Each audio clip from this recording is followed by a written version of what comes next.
Bonjour tout le monde. Je m'appelle Benjamin, je vais vous parler de la climatologie. Je suis climatologue, vous savez, on en parle beaucoup dans les médias, le changement climatique, le GIEC, etc. À Dijon, on a une équipe qui fait de la climatologie et cette équipe, elle se trouve dans le laboratoire qui s'appelle Biogéosciences. Biogéosciences, il est dans le bâtiment que je vous ai montré ici à partir de la photo aérienne. C'est le bâtiment Gabriel qui est juste en face de celui-ci, en fait. Et donc nous, notre laboratoire se trouve au 3e et 4e étage de ce laboratoire qui est là en face. Alors, le laboratoire Biogéosciences, quelques chiffres rapides. On est à peu près un groupe de 110 personnes. Pour l'essentiel, il s'agit d'enseignants-chercheurs de l'université qui donc assurent des cours et ont également une activité de recherche à côté. Et on a également une grosse dizaine de chercheurs qui font uniquement de la recherche, qui sont employés par le CNRS. Et moi, c'est mon activité. J'ai uniquement une activité de recherche et donc je fais très très peu de cours en fac, en fait. Donc là, je vous ai mis une petite illustration du site web du laboratoire. C'est un laboratoire en fait qui est constitué de 4 grandes équipes qui traitent 4 grandes thématiques scientifiques. Alors ces 4 thématiques, on a d'abord une équipe de géologie et de sédimentologie. Donc en fait, c'est des collègues qui regardent un petit peu comment est-ce que les roches se forment et se replient au cours du temps et qu'est-ce qu'on peut déduire sur l'histoire de la planète, la manière dont les roches se sont formées, les continents ont pu bouger, etc. On a également une équipe de paléontologues. Alors, c'est un terme qui est bien connu parce qu'on a tous l'image des gens qui vont creuser le sable et regarder si on trouve des squelettes de dinosaures. Eux, c'est pas tellement les dinosaures ce qu'ils vont regarder, mais ça va être des bestioles un peu plus petites, en fait, qui ont des coquilles qui vont s'agglutiner dans le fond des mers. Et de là, on va pouvoir retracer des informations sur les climats anciens. On va également pouvoir regarder comment est-ce que les formes de vie évoluent au cours du temps. Alors, les paléontologues qu'on a chez nous, en fait, leur particularité, c'est qu'ils ne regardent pas uniquement des petites bébêtes qui sont mortes il y a plusieurs millions d'années, mais ils vont regarder jusqu'aux formes de vie actuelles. Par exemple, ils étudient des espèces d'oiseaux et des caractéristiques morphologiques des dents d'oiseaux ou des ailes des oiseaux, et ils continuent de regarder comment est-ce que les bestioles qui vivent encore à l'heure actuelle évoluent. Donc, en fait, c'est vraiment une approche de l'évolution des espèces sur les pattes tendons. On a une équipe d'écologues. Alors là, je vous ai représenté avec un petit oursin dans le fond des mers, mais plus généralement, l'idée ici, c'est de regarder combien est-ce qu'on a d'espèces sur un territoire en question, comment est-ce que ces espèces peuvent s'adapter et interagir avec leur environnement, et comment également est-ce que ces espèces se régulent entre elles. Par exemple, si vous avez une petite bébête qui se fait parasiter par un virus, est-ce que le virus peut changer le comportement de la bébête en question? Ou une autre question, ça pourrait être, par exemple, si vous avez des espèces d'oiseaux qui vivent en ville et des espèces d'oiseaux qui vivent dans les campagnes, est-ce que ces différentes familles d'oiseaux vont avoir des caractéristiques qui vont être proches ou pas? Est-ce que finalement l'environnement va pouvoir jouer sur la manière dont les espèces vivent et évoluent? Et donc une quatrième équipe qui fait de la climatologie. Alors là, cette fois-là, on cherche à comprendre comment est-ce que le climat de la Terre varie dans le temps et dans l'espace. Et on s'intéresse plus particulièrement aux températures. Est-ce qu'il y a un réchauffement? Est-ce qu'il est partout de la même amplitude, de la même vitesse, etc. Et aux précipitations, parce qu'il y a certaines régions du monde où vraiment le facteur, le paramètre qui va compter, ça va être les pluies. Et donc nous, là c'est mon équipe de recherche, donc je vais vous parler un petit peu plus de la climatologie parce que c'est le domaine que je connais le mieux. On s'intéresse essentiellement à la variabilité des températures et des pluies dans le temps et dans l'espace. Alors il se trouve que la climatologie aussi a un site web qui lui est propre. En fait, ça c'est lié à l'histoire de nos laboratoires. C'est qu'en fait avant il y avait 2 laboratoires qui ont récemment fusionné. Donc en fait ce qu'on garde de cet historique, c'est qu'on a toujours 2 sites web différents. Bon, je vous l'indique juste à titre info parce que sur les sites web de nos différents laboratoires, Biogéosciences comme climatologie, on trouve quand même pas mal d'informations qui peuvent vous illustrer un petit peu la science qu'on pratique au quotidien. Et alors nous, spécifiquement en climatologie, à Dijon, on a un savoir-faire un petit peu historique, on va dire, sur l'Afrique. C'était une équipe qui est apparue dans les années 70 et qui a beaucoup travaillé sur le climat africain. Plus récemment, il y a eu des thématiques de recherche qui se sont développées sur la Méditerranée et sur l'Europe de l'Ouest. Et il y a eu également une autre évolution assez récente, c'est qu'au début, on travaillait sur la manière dont le climat observé, enregistré par des instruments évoluait, mais depuis quelque temps, on s'est également mis à utiliser des modèles informatiques qui nous simulent un climat virtuel. Donc en fait, on a historiquement des compétences en statistique sur l'Afrique et récemment, on s'est élargi à d'autres régions et à d'autres outils numériques. Alors je vais vous illustrer ici aujourd'hui la manière dont on produit notre donnée. Et la donnée qu'on produit, en fait, on peut la produire avec différentes manières. Je vous l'ai dit, il y a déjà des outils numériques, il y a des modèles de climat qui peuvent nous permettre déjà de simuler un climat virtuel qui existe uniquement dans des gros ordinateurs et qui nous permet de tirer des enseignements, d'apprendre des leçons sur le climat réel qui se passe à la surface de la planète. Mais nous, par exemple, ce qu'on utilise, c'est des modèles qu'on appelle des modèles régionaux de climat. Il y a des modèles qui simulent le climat de l'ensemble de la planète. Nous, on a ici des modèles qui sont vraiment spécifiques sur une région. Là, par exemple, sur cette illustration, vous voyez, c'est sur le sud de l'Afrique. Et par contre, on s'intéresse uniquement à une région, mais on simule à une résolution spatiale qui est beaucoup plus fine. C'est-à-dire qu'en fait, on va approcher beaucoup plus près de l'espace tel qu'il existe dans le monde réel, de l'échelle qui est vécue par les populations, de l'échelle qui intéresse les gens. Au lieu de résoudre le climat tous les 100 km, on peut essayer de le résoudre tous les kilomètres, par exemple. Alors, c'est des codes informatiques qui sont assez compliqués, assez lourds à mettre en œuvre, qui demandent pas mal de ressources. Et donc, en fait, pour les mettre en œuvre, on utilise le supercalculateur de l'Université de Bourgogne. Pour vous donner des ordres de grandeur, vu sa puissance à l'heure d'aujourd'hui, il est à peu près capable de calculer 45 000 milliards d'opérations à la seconde. Et c'est vraiment des grosses machines qui tiennent dans des salles qui sont à peu près grandes comme cet amphi. C'est vraiment loin d'être la puissance de calcul d'un ordinateur personnel, en fait. Et c'est en travaillant sur des grosses machines comme ça, sur plusieurs dizaines ou centaines de processeurs à la fois, où on peut vraiment mener des calculs qui sont lourds et avoir un climat simulé qui sera proche de la réalité parce qu'il sera calculé à une résolution qui sera fine. Donc c'est vraiment des gros calculs qu'on lance sur des grosses machines. Alors, une illustration, je vous montre par exemple ici différentes cartes, toujours du sud de l'Afrique. Les cartes qui sont en haut, là, ce que j'appelais GPCP et ERA40, ça, c'est typiquement le genre de choses qu'on obtient à partir d'un modèle global. Donc, vous voyez qu'on a des gros carrés qui nous simulent une quantité de précipitation. Là, c'est des pluies qui sont exprimées en millimètres. Et là, la carte du bas, en fait, c'est ce que nous, on a été capable de produire uniquement à partir du calcul. Et donc là, cette fois-là, on prend en compte un climat qui est beaucoup plus fin, beaucoup plus proche de la réalité, et notamment pour fournir ce climat à résolution fine, on utilise un modèle qui nous montre le relief, la manière dont les sols évoluent sur le sud de l'Afrique, et en prenant en compte ces conditions de surface qui sont très fines, on est capable de produire ensuite un climat qui sera très fin. Et ça, c'est uniquement, en fait, un climat produit numériquement, un climat uniquement virtuel. Et là, on est capable de voir qu'en fait, on a des choses qui sont plutôt réalistes et surtout on est capable de descendre à une résolution spatiale qui est beaucoup plus fine que ce qui se fait ailleurs. Donc en fait on est content parce qu'on arrive à avoir un climat plus proche de ce à quoi il ressemble dans le monde réel. Alors ceci dit, quand on voit ce genre de résultats, ça nous fait plaisir. Il faut voir quand même qu'il y a un sacré paquet de réglages à faire quand on utilise un modèle de climat. Là, vous voyez toute la série de cartes qui sont à droite en fait. Vous voyez que chaque petite carte est un petit peu différente. En gros, chaque carte correspond à un réglage différent de notre modèle numérique de climat. Et donc là, ça vous montre qu'il faut vraiment avoir une expertise, une connaissance du modèle de climat pour pouvoir choisir les bons réglages, pour pouvoir savoir comment le régler, pour obtenir un climat qui sera ensuite réaliste. Et donc même s'il y a des gros calculs qui sont sur des grosses machines, que c'est en partie automatisé, il faut quand même quelque part une expertise, un travail scientifique derrière pour pouvoir faire les bons choix quand on lance le modèle. Mais ça nous offre la possibilité de faire des choses qu'on ne pourrait pas faire uniquement si on restait sur l'observation. Par exemple, là, je vous montre une série de pluies il y a 90 jours qui sont simulées. Il y a des observations qui sont tirées de pluviomètres en pointillés. Et en courbe bleue, en fait, il y a 30 courbes bleues. On a répété 30 simulations du même climat. Vous savez, c'est un peu quand on fait les prévisions météo, on nous dit qu'il va y avoir un indice de confiance de 3 ou de 4 sur 5. En fait, on fait plusieurs simulations et on regarde est-ce qu'elles vont toutes raconter la même chose ou pas.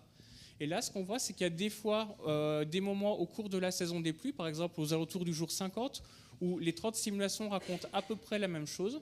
Il y a d'autres moments où les 30 simulations vers le jour 60-70 racontent des choses qui sont toutes complètement différentes. Et là, on en tire des enseignements sur le comportement de notre atmosphère. Parce qu'en fait, ce qui diffère entre les 30 courbes bleues, c'est ce qu'on appelle l'effet papillon, c'est la théorie du chaos. L'atmosphère a une composante chaotique, c'est un système qui est très compliqué. Vous introduisez un tout petit changement qui peut paraître complètement anecdotique et l'atmosphère peut avoir une réponse qui va amener vers une évolution complètement différente après quelques temps. Ça, c'est quelque chose qu'on est capable de simuler avec nos modèles. C'est quelque chose qu'on ne pourrait pas faire uniquement avec des pluviomètres. C'est quelque chose qu'on peut uniquement faire avec une approche numérique. Alors après, le fait de travailler en haute résolution, d'avoir un modèle qui résout le climat à des échelles fines, c'est quelque chose qui est important parce que ce que je vous disais, ça se rapproche un petit peu de l'échelle du vécu des populations, de l'échelle des impacts du climat. Et il y a des endroits où ces impacts climatiques peuvent être importants. Par exemple, ici, on a le cas d'un cyclone tropical qui se trouve sur l'est de Madagascar, en fait, tout proche de la Réunion, de l'île de la Réunion. Et en fait, nous, on a essayé de regarder quels effets ce cyclone avait eu sur la Réunion. Alors, c'est un cyclone qui s'appelait Ando, qui a eu lieu en janvier 2001. Et il se trouve que, selon les pluviomètres de Météo France, c'est les cartes qui sont complètement tout en haut, on voit que sur le centre de l'île, les points apparaissent d'une manière un petit peu plus foncée. Cette information, ce que ça vous apprend, c'est que le cyclone, en fait, il a amené des cumuls de pluie en 24 heures, des cumuls journaliers, qui atteignent de l'ordre de 1200 mm de pluie. Pour vous donner une idée, le 6 janvier 2001, à La Réunion, il est tombé à peu près une fois et demie autant que ce qui tombe en Bourgogne en un an. Et ça, c'est quelque chose qui n'est pas neutre, parce qu'à chaque fois qu'il y a des événements aussi intenses, aussi extrêmes que ça, ça a des conséquences assez énormes sur les infrastructures de La Réunion, des conséquences sur les routes, sur l'artificialisation du sol liée à l'urbanisation. Ça a également potentiellement des conséquences sur la santé, parce que c'est des événements qui sont tellement forts qu'il y a des toits qui sont arrachés, il y a des gens qui meurent parfois pendant les événements des cyclones.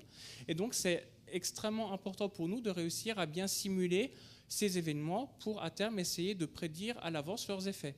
Et donc là, quand on regarde finalement notre modèle, c'est la série de cartes qui sont là en bas. Il arrive à reproduire des cumuls de pluie qui sont à peu près réalistes. Donc finalement, il arrive à peu près bien à reproduire les effets qu'a eu ce cyclone sur la Réunion. Le but du jeu, encore une fois, c'est à terme de pouvoir anticiper les effets de ce genre de phénomène.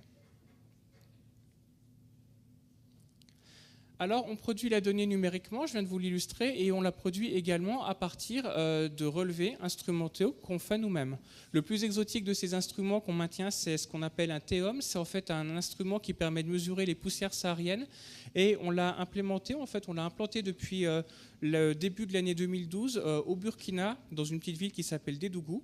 Et alors, en fait, là, l'idée, c'est de mesurer la quantité de poussière qui est transportée par le vent depuis le Sahara. Cette partie-là de l'Afrique, c'est une des régions du monde où il y a le plus de poussière désertique. Et là, en fait, ce qu'on se dit, c'est qu'on a de fortes suspicions sur le rôle des poussières désertiques pour amplifier les impacts des pics des épidémies de méningite. On a l'impression que dès que la méningite se déclare quelque part, la présence de poussière est un facteur aggravant. Donc là, on cherche, avec ce genre d'instrument, à mesurer la quantité de poussière qu'il y avait dans le ciel, pour pouvoir, encore une fois, chercher à regarder les effets de ces poussières sur la santé humaine et également chercher à comprendre les causes, la manière dont ces poussières varient en fonction des paramètres climatiques, notamment l'intensité du vent en basse couche. Et donc pour ça, on a mis un des instruments, un TEOM, parce que c'est une région du monde qui est très sensible, très vulnérable à la poussière saharienne, mais il y a très très peu d'instruments pour les mesurer, ces poussières. Donc en fait, on ne connaît pas vraiment bien comment est-ce qu'elles varient dans le temps et dans l'espace, et qu'est-ce qui cause ces épisodes de poussière saharienne. Alors, c'est un instrument qui nous fournit des données toutes les 5 minutes. Donc là, vous voyez, on a un tableau de chiffres, c'est ce que l'instrument nous envoie par données téléphoniques ou par mail, en fait, tous les mois quasiment. On récupère des données toutes les 5 minutes, donc on est content, ça marche.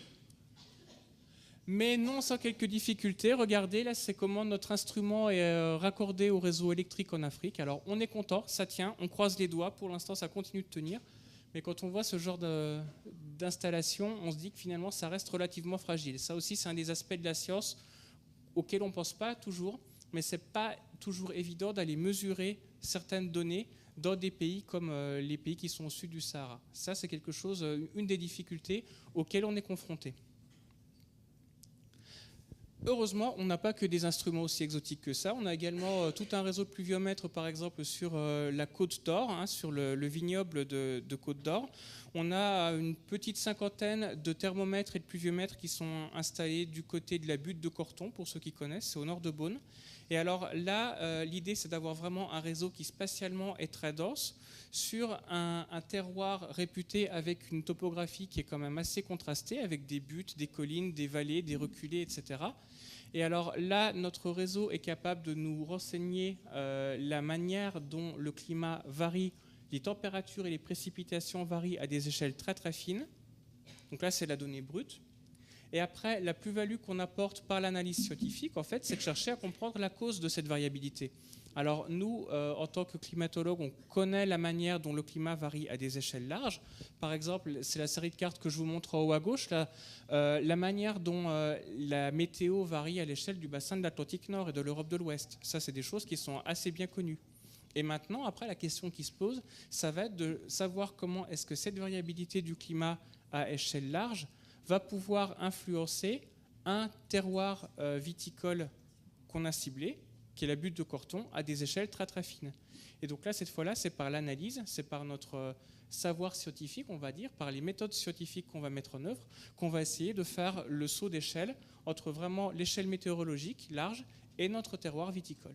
Donc là, ça sera la partie d'analyse qui va venir à l'aval de la récupération des données sur le terrain. Alors finalement, je vous sens complètement enthousiaste par ces recherches sur la climatologie. Donc là, vous êtes tous en train de vous poser la question, mais comment est-ce qu'on s'engage ? Eh bien, c'est simple, engagez-vous. Voilà la manière dont on y arrive en climatologie à Dijon. En gros, on a deux filières essentiellement par lesquelles passent nos étudiants. La principale est la filière des sciences de la vie et de la terre, qui permet d'aller en gros sur toutes les thématiques scientifiques qui sont traitées dans notre laboratoire. Donc à partir de là, on peut accéder à toutes nos disciplines et on accède à la science terre-vie en gros par un bac scientifique essentiellement, à la rigueur un bac économique et social. On a également une filière historique, on va dire, de recrutement par une licence de géographie. Et historiquement, la climatologie à Dijon, c'était surtout des géographes d'ailleurs. Et donc là, le cursus peut être un petit peu différent, peut venir des 3 bacs généraux, on va dire. Et là, ça passe par plutôt le côté sciences humaines et sociales, la géographie, puis ensuite une spécialisation en géographie physique, puis en climatologie. Donc à partir de ces 2 cycles, de ces 2 cursus de licence, géographie d'un côté et sciences vitaires de l'autre, on peut accéder à la climatologie, mais également, plutôt pour le côté sciences vitaires, aux autres disciplines qui sont menées dans le laboratoire. Donc maintenant que vous êtes au courant comment on s'engage en climatologie, on vous attend d'ici quelques années et vous verrez qu'on vous accueillera vraiment royalement. Alors, j'en termine avec les sites web que je vous rappelle du laboratoire Biogéosciences, où on vous parle des 4 grandes disciplines qui sont menées dans le laboratoire, et par le site web de la climatologie, plus spécifique aux chercheurs climato.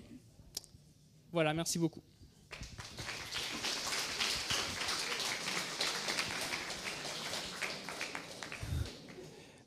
Merci beaucoup, Benjamin.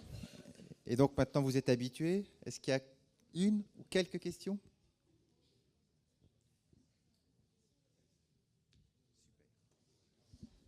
À part à nous dire quel temps il fera demain, ça sert à quoi tout ce que vous faites ? Je prends un exemple. Quand il y a eu une canicule pendant l'été 2003, on estime qu'il y a eu un pic de mortalité de l'ordre de 15 à 20 000 personnes en France. Juste parce qu'il a fait plus chaud que d'habitude. Un autre exemple, l'Organisation météorologique mondiale estime qu'il y a à peu près 30% des richesses qui sont créées, 30% du PIB de l'humanité, qui dépendent d'une manière directe de la météo et du climat. Donc finalement, au-delà de dire est-ce que quand je sors de chez moi, je dois prendre mon parapluie ou un bonnet, l'idée c'est plutôt de chercher à anticiper la manière dont le climat va pouvoir évoluer à moyen et à long terme, et en se disant que si on est capable d'anticiper, on pourra également anticiper ses effets. Donc en gros, ce que je suis en train de dire, c'est que ce qu'on espère, s'il y avait maintenant une canicule qui se produisait, qui était d'une amplitude égale, d'une importance égale à celle de 2003, on espère qu'on serait à moins de 15 ou 20 000 morts. En gros, voilà à quoi ça sert.